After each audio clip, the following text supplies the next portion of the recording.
கர்த்தருக்கு மகிமை உண்டாகட்டும். விழுப்புரம் புதிய பெந்தகோஸ்து சபை வழங்குறதான தேவ சமாதான நேரம் என்ற நிகழ்ச்சியில் உங்கள் மத்தியில் கர்த்தர் என்னை கொண்டு வந்ததுக்காக நான் கர்த்தருக்கு நன்றி சொல்கிறேன். இந்த நாளின் செய்தியின் தலைப்பு, கர்த்தர் நீதிமான்களை பசியினால் வருந்து விடார். நீதிமொழி புஸ்தகம் 10ஆம் அதிகாரம் 3ஆம் வசனம் இப்படி சொல்லுகிறது, கர்த்தர் நீதிமான்களை பசியினால் வருந்து விடார், துன்மார்க்குடைய பொருளையோ அகற்றி விடுகிறார். கர்த்தருக்கு மகிமை உண்டாகட்டும். இந்த முதல் பகுதியை மாத்திரம் இன்றைக்கு நாம் எடுத்துக்கொள்வோம். கர்த்தர் நீதிமான்களை பசியினால் வருந்த விடார். இன்றைக்கு அநேக கர்த்தருடைய பிள்ளைகள் கர்த்தருடைய ஊழியத்தை செய்வார்கள், நல்ல விசுவாசிகளாக இருப்பார்கள், ரட்சிப்பின் அனுபவத்தில் இருப்பார்கள், அபிஷேகம் பெற்றிருப்பார்கள், நன்றாக ஊழியம் செய்வார்கள். ஆனால் அநேக நேரங்களில் பசியோடு பட்னியோடு கூட வாழ்கிறார்கள். இது உண்மை, நடக்கிற காரியம். ஆனால் வேதம் சொல்லுகிறது, கர்த்தர் நீதிமான்களை பசியினால் வருந்த விடார். கர்த்தருக்கு மகிமை உண்டாகட்டும். நாம் எல்லாம் ஆண்டோடைய பிள்ளைகளாக மாறி இருக்கிறோம். இந்த வசனம் சொல்கிறது, யோவான் 1ஆம் அதிகாரம் 12ஆம் வசனத்தில், அவருடைய நாமத்தின் மேல் விசுவாசம் உள்ளவர்களாகி அவர்களை ஏற்றுக்கொண்டவர்கள் எத்தனை பேர்களோ அத்தனை பேர்களும் தேவனுடைய பிள்ளைகளாகும்படி அவர்களுக்கு அதிகாரம் கொடுத்திருக்கிறார். நாம் அவரை விசுவாசித்து நம்பிக்கை வைத்து முழுகி ஞானஸ்நானம் எடுத்து அவருடைய பிள்ளைகளாக மாறி இருப்போமானால் நாம் அவருடைய பிள்ளைகள் என்கிற ஒரு அதிகாரத்தை நமக்கு ஆண்டவராக இயேசு கொடுத்திருக்கிறார்.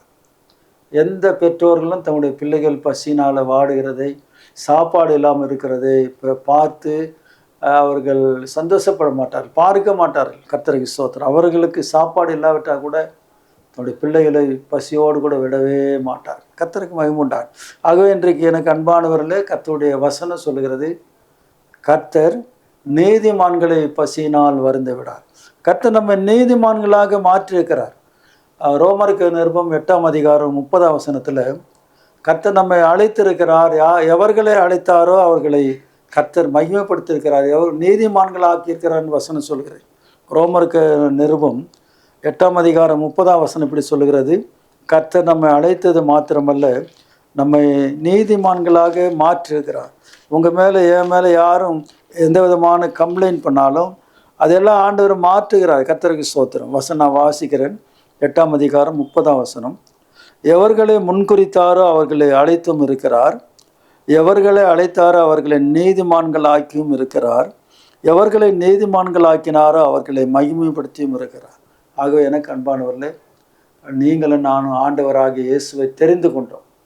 நாம் தெரிந்து கொண்டோம் என்று சொல்லுகிறதை காட்டிலும் அவர் நம்மை தெரிந்திருக்கிறார். அதான் முக்கியமான காரியம். நாம் அவரை தெரிந்து கொள்ளவே முடியாது. நாம் அவருடைய காரியங்களை, எந்த காரியத்தையும் அறிந்து கொள்கிறதான ஞானமும் இல்லை, புத்தி இல்லை, அறிவும் இல்லை. எந்த ஆண்டவரை நாம் தேடி கண்டுபிடிக்க நம்மால் முடியாது. ஆனால் ஆண்டவராக இயேசு நம்மை தேடி வந்தார். இந்த உலகத்தில் நம்மை தேடி வந்த ஒரு தெய்வம் இருக்குமானால், தெய்வம் இருப்பாரானால் அது தான் வானத்தையும் பூமி உண்டாக்கின நம்முடைய ஆண்டவராகிய இயேசு கிறிஸ்து. உங்களை என்னை அவர் தேடி வந்திருக்கிறார். நாம் தேடி போக முடியாதே, அவர் நம்மை தேடி வந்திருக்கிறார். கர்த்தர் நம்மை நீதிமான்கள் ஆக்கியிருக்கிறார், ரட்சிப்பின் அனுபவத்தில் கொண்டு வந்திருக்கிறார். நம்ம பசியினாலும் பட்டினினாலும் விட்டு கடன் தொல்லை, இன்றைக்கு அநேகருடைய வாழ்க்கையில் அவர்கள் சொல்லுகிற காரியம், கொஞ்சம் கூட தலையை தூக்க முடியாத அளவுக்கு கடன் பிரச்சனை இருக்குது. நிம்மதியாக உட்காந்து சாப்பிட முடியாத அளவுக்கு வேதனை இல்லை, நன்றாக தூங்க முடியாத அளவுக்கு நிறைய பிரச்சனை இல்லை, போராட்டம் இருக்குது. இதெல்லாம் யாருக்குன்னு சொன்னால் கர்த்தருடைய பிள்ளைகளுக்கு வருகிறது. ஆனால் வசனம் சொல்கிறது, கர்த்தர் நம்மை தீமையினால் சோதிக்க மாட்டார், ஆனால் நம்மை புடமிட்டு பார்க்கிறார். கர்த்தருக்கு ஸ்தோத்திரம். நம்முடைய ஆவிக்குரிய ஜீவத்தில் வசனத்தின் நிமித்தம் நம்மை புடமிட்டு ஆண்டவர் நம்முடைய விசுவாசத்தை சோதித்து அறிகிறவராக இருக்கிறார். கர்த்தருக்கு மகிமை உண்டாகட்டும். இந்த வசனத்தில் சொல்லப்பட்டிருக்கிறது, கர்த்தர் நீதிமான்களை பசியினால் வருந்த விடார். ஆகவே எனக்கு அன்பானவர்களே, நீங்கள் பசியினால் வருத்தப்படுகிறேன்னு சொன்னால் உங்களுக்குள்ள ஏதோ பிரச்சனைக்கு தவிர ஆண்டோடைய காரியத்தில் பிரச்சனை இல்லை. கர்த்தருக்கு மகிமை உண்டாகட்டும். 107ஆம் சங்கீதம் 8ஆம் வசனம் இப்படி சொல்லுகிறது. கர்த்தருக்கு மகிமை உண்டாகட்டும். அதை நான் வாசிக்கிறேன்.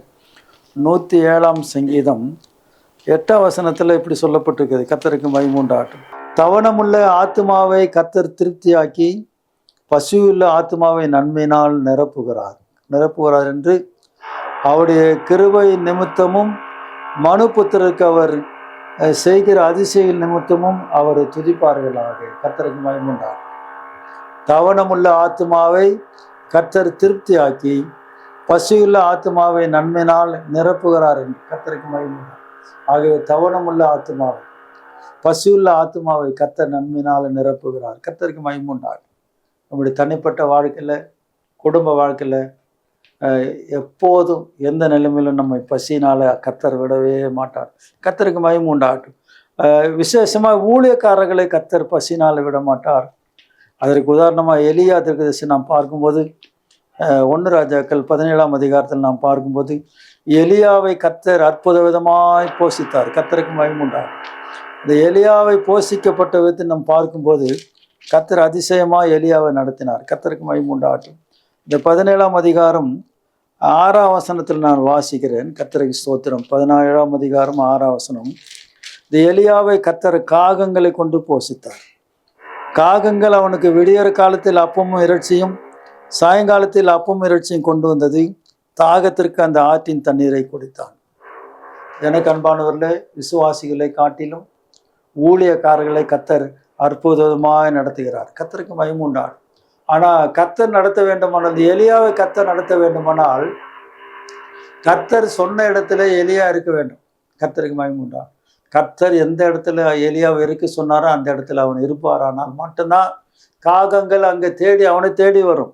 கர்த்தர் சொன்ன இடத்துல எலியா இல்லாத பட்சத்தில் காகங்கள் வரும், ஆகாரம் கொண்டு வரும், அப்பம் கொண்டு வரும், இறைச்சி கொண்டு வரும்.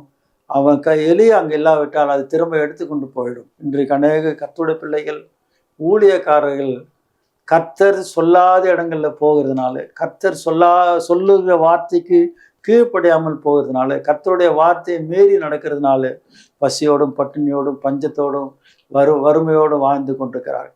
பஞ்சம் பசி நீங்க வேண்டுமானால் நாம் கர்த்தர் நமக்கு சொல்லுகிற வார்த்தையின்படியே நாம் அவர் என்ன சொல்லுகிறாரோ அதன்படி செய்வோமானால் நம்முடைய களஞ்சங்கள் எல்லாம் நிரம்பும், புரண்டோடும். கர்த்தருக்கு மகிமை உண்டாகட்டும். ஆகவே எலியாவை கர்த்தர் போஷித்தார். இங்கே திரளான கூட்ட ஜனங்களையும் கர்த்தர் போஷிக்கிறவராக இருக்கிறார். 5000 பேரை கர்த்தர் போஷித்தார். கர்த்தருக்கு மகிமை உண்டாகட்டும். அந்த 5000 பேருக்கு ஆண்டவர் ஆகாரம் கொடுக்கிறார். ஒரு தனிப்பட்ட மனிதனுக்கு மாத்திரம் இல்லை, 5000 பேருக்கு ஆண்டவர் ஆகாரம் கொடுக்கிறவராக இருக்கிறார். மத்தேயு சுவிசேஷம் 14ஆம் அதிகாரம் 16ஆம் வசனத்தை நான் வாசிக்கிறேன். மத்தேயு சுவிசேஷம் 14ஆம் அதிகாரம் 16ஆம் வசனம். இயேசு அவர்களை நோக்கி 16ஆம் வசனத்தில், அவர்கள் போக வேண்டுவதில்லை, நீங்களே அவர்களுக்கு போஜனம் கொடுங்கள் என்றார். அதற்கு அவர்கள், இங்கே எங்களிடத்தில் 5 அப்பமும் 2 மீன்களும் அல்லாமல் வேறொன்றும் இல்லை என்றார்கள். அவைகள் என்னிடத்தில் கொண்டு வாருங்கள் என்றார். அப்போது அவர் ஜனங்களை புல்லின் மேல் பந்தி இருக்க கட்டளையிட்டு அந்த 5 அப்பங்களையும் அந்த 2 மீன்களையும் எடுத்து வானத்தை அண்ணாந்து பார்த்து ஆசீர்வதித்து அப்பங்களை பிட்டு சீசரிடத்தில் கொடுத்தார். சீஷர்கள் ஜனங்களுக்கு கொடுத்தார்கள். எல்லாரும் சாப்பிட்டு திருப்தி அடைந்தார்கள். மீதியான துணிக்கைகளை 12 கூட நிறைய எடுத்தார்கள். எனக்கு அன்பானவர்களே, 5000 பேர் போஷிக்கப்பட்டதுக்கு அங்கே ஒரு சின்ன பையன்கிட்ட இருந்த 5 அப்பமும் 2 மீனும் காரணமாக இருந்தது. அந்த 5 மீனும் 2 அப்பமும் அந்த பையன்கிட்ட இருக்கும்போது அப்படிதான் இருந்தது, அப்படியே இருந்தது. 5 அப்பம் 2 மீன் தான். அது சீசர்கள்கிட்ட வரும்போது 5 அப்பம் 2 மீன் தான், மாற்றம் இல்லை. அது இயேசுவிடத்தில் வந்த போது 5 அப்பம் 2 மீன் தான். ஆனால் அதை எடுத்து அவர் சோத்திரம் பண்ணி பிதாவை நோக்கி ஜெபம் பண்ணி அது ஜனங்களுக்கு கொடுக்க சொன்னபோது அது விருத்தியானது, பெருகினது. அது 5000 பேர் சாப்பிட்டார்கள். 12 கூட நிறைய திருப்தியாய் சாப்பிட்டார்களாம். கர்த்தருக்கு மகிமை உண்டாகும். இன்றைக்கு நிறைய வருமானம் வரும் குடும்பங்களை, எல்லாரும் சம்பாதிப்பாங்க, நல்ல வருமானம் இருக்கும், நல்ல வியாபாரம் நடக்கும், நல்ல வருமானம் இருக்கும். ஆனால் குடும்பத்தில் திருப்தியாக இருக்காது. கடன் தொல்லை நிறைய, திருப்தியாக சாப்பிட முடியாது. அவர்கள் பூரணம் இல்லாமல் இருப்பாங்க, கஷ்டம் இல்லாமல் வாழவே முடியாது. எவ்வளோ சம்பாதிச்சாலும் போதாமல் தான் இருக்கும். கர்த்தருக்கு ஸ்தோத்திரம். அது காரணம், அந்த 5 அப்பமும் 2 மீனும் ஆண்டவரிடத்தில் கொடுத்த போது அது விருத்தியானது, அது அநேகருக்கு பிரயோஜனமாக இருந்தது, மிச்சமானது, திருப்தியாய் சாப்பிட்றார். உங்களுடைய வருமானத்தை முதலாவது கர்த்தருடைய கையில் கொடுத்து ஜெபிக்கணும். நீங்கள் சபைக்கு போகிற விசுவாசியாக இருந்தால் அதில் 10ல் 1 பங்கு தசம பாகமாக நீங்கள் எந்த சபையில் போகிறீங்களோ, எந்த சபையில் திருவிந்து எடுக்கிறீங்களோ அந்த சபை போதகருக்கு நீங்கள் கொடுங்க. போதகருக்கு இல்லை, கர்த்தருக்கு தரணும். அங்கே போதகருக்கு உங்களுக்கு மன கஷ்டம்னா காணிக்கப்பட்டியில் பேர் எழுதி தசம்பாகம் போட்டு வந்துருங்க. ஊழியக்காரர்கள் அவங்களுக்கு வருது தசம்பாகத்தில் அவங்க சாபனத்துக்கு தசம்பாகம் தரணும். ஒருவேளை தனிப்பட்ட சுயாதீன ஊழியராக இருந்தால் உங்களை அபிஷேகம் பண்ணி வைத்து உங்களை நடத்துகிற போதகர்களுக்கு நீங்கள் தசம்பாகத்தில் தசம்பாகம் தரணும். அப்படி நீங்கள் கொடுத்து பாருங்க. உங்களை ஆண்டவர் நன்மையினால் திருப்திப்படுத்துவார். உங்களை ஒரு நாளும் பசியினால் வருந்து விடவே மாட்டார். கர்த்தருக்கு மகிமை உண்டாகட்டும். ஆகவே இந்த 5000 பேர் போஷிக்கப்பட்டார்கள். அதற்கு காரணமாக 5 அப்பம் 2 மீன் இருந்தது. ஆகவே இன்றைக்கு உங்கள் கையில் இருக்கிற வருமானம் கொஞ்சமாக இருந்தாலும், சொற்ப வருமானமாக இருந்தாலும், அது ஆண்டவருடைய கையில் கொடுங்க. அதை கர்த்தர் ஆசீர்வதிப்பார். அதை ஆண்டவர் ஆசீர்வதிப்பார். ஆனால் உங்களுக்கு நீங்கள் திருப்தியாக சாப்பிட முடியும்.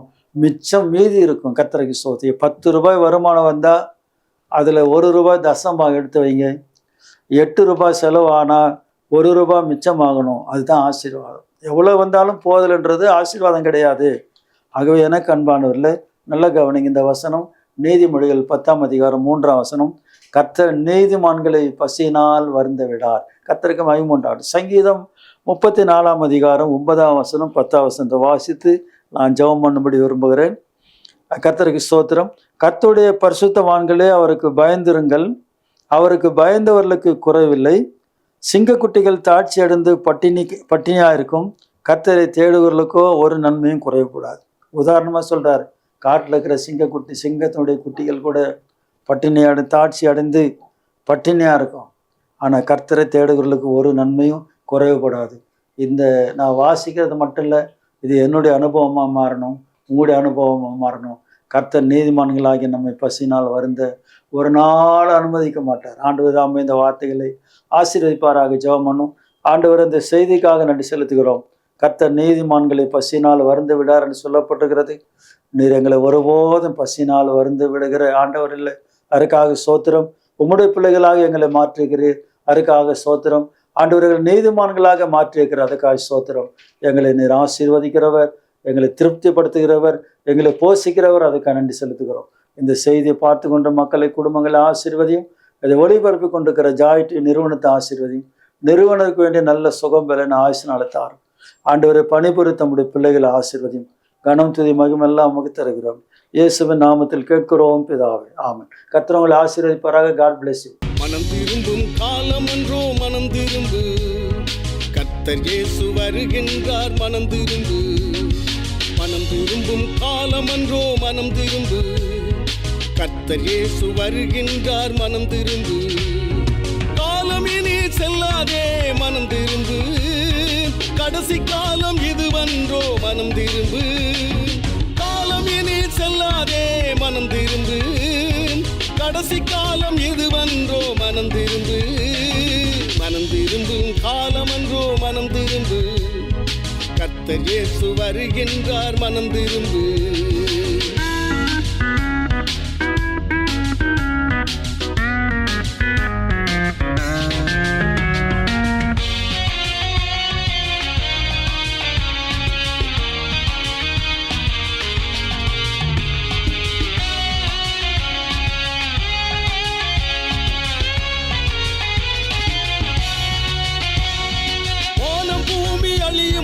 இயேசு வருவார். வானதூதர் சேனையோடு இயேசு வருவார்.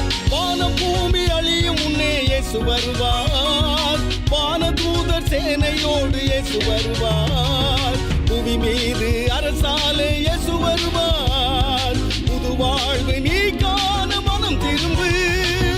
புவி மீது அரசாலை இயேசு வருவார். புது வாழ்வு நீ காண மனம் திரும்பு. மனம் திரும்பும் காலம் அன்றோ. மனம் திரும்பு, கர்த்தர் இயேசு வருகின்றார். மனம் திரும்பு.